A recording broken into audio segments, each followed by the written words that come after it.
রসুল পাক সাল্লাল্লাহু আলাইহি সাল্লাম বলেন, তোমাদের মধ্যে খাঁটি মুসলমান হলো ওই ব্যক্তি যার হাত এবং মুখ হইতে অপর মুসলমান নিরাপদ থাকে।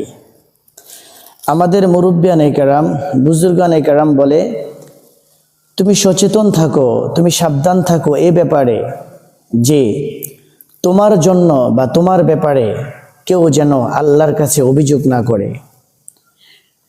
কারণ কেউ যদি তোমার ব্যাপারে আল্লাহর কাছে অভিযোগ তোলে, তাহলে তুমি কিয়ামতের দিন আল্লাহর কাছে আসামি হয়ে দাঁড়াবে।